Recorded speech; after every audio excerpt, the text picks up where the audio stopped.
Фото, соцсети, туризм, анализ, технологии, Flick, Google, Microsoft.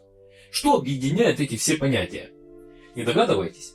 Тогда не переключайтесь, и я познакомлю вас с технологией под названием фототуризм, которая была создана компанией Microsoft совместно с Google и Flick более чем десятилетия назад.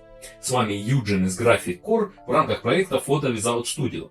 Если впервые у меня в гостях, то не забудь подписаться. А теперь поехали! Примерно в 2009 году исследователи Вашингтонского университета и Microsoft Research осознали, что фотографии в интернете, их количество и темпы роста требуют более эффективной организации.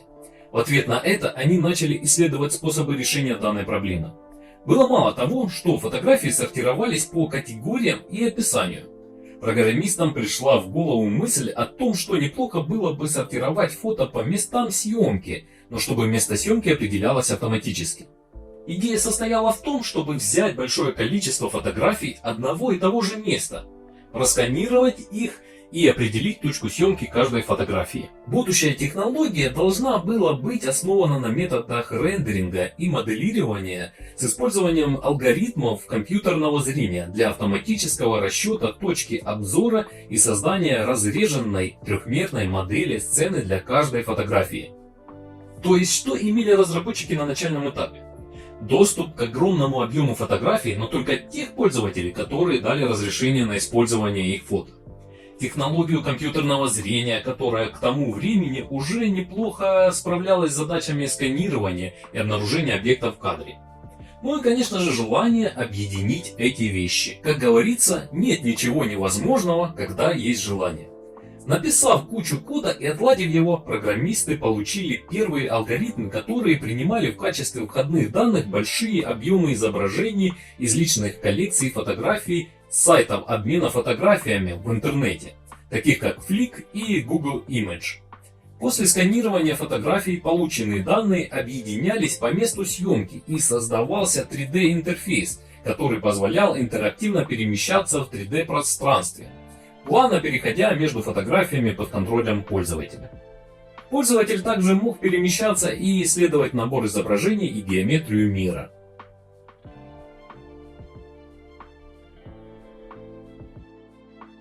Объясняю на пальцах. Вы с экскурсией посетили какую-нибудь достопримечательность, например, памятник Пушкину в городе Н. Сделали фото и загрузили в сеть. До вас и после вас этот памятник также посещало очень много туристов, которые тоже делали фотографии этого памятника и также загружали их в сеть. Программа сканирует фото, распознает в них схожесть, точку съемки и геолокацию. Причем геолокация не так важна. Основной упор идет на схожесть изображений. Местоположение камеры фотографа определяется методом сопоставления множества фотографий. Определяется расстояние до объектива камеры, ее расположение относительно поверхности Земли и наклон. Примерно это выглядит так. На снимке определяются ключевые точки, и каждая из них проверяется. Если на одном снимке она находится на середине, на втором смещена влево, а на третьем вправо, то и положение камеры, соответственно, в пространстве будет левее, правее или наклонено как-то и так далее. Принимаются во внимание не только точки основного объекта съемки, но и окружение.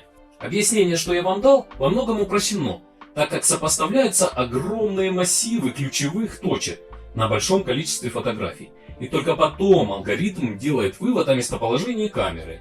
И так для каждого снимка. Я могу быть неточным в нюансах описания работы алгоритма. Кто в этом вопросе более компетентен, чем я, поправьте меня в комментариях. Таким образом получился интересный продукт, имя которому дали фототуризм.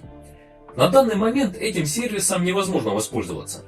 По крайней мере, я не смог его найти в рабочем состоянии. Но на зарубежных форумах энтузиасты утверждают, что скачать на свой компьютер можно ПО и скормить ему свою коллекцию фотографий.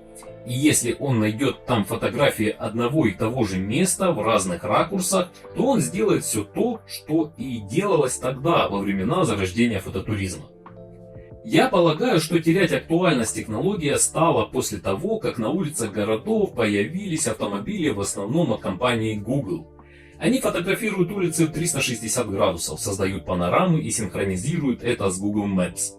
После чего каждый из нас может попутешествовать и увидеть не только достопримечательности, но и виртуально пройтись практически по всем улицам города.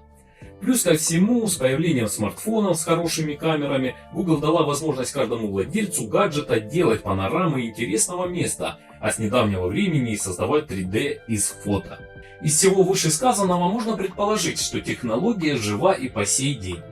Только она переросла в нечто иное, более прогрессивное, а в основе лежит все тот же фототуризм. На этом все. Если есть что дополнить по этому поводу, пишите в комментариях. Если понравилось видео, пожалуйста, поделитесь им в своих соцсетях и поддержите развитие канала любым приемлемым для вас способом. Все ссылки в описании. Увидимся!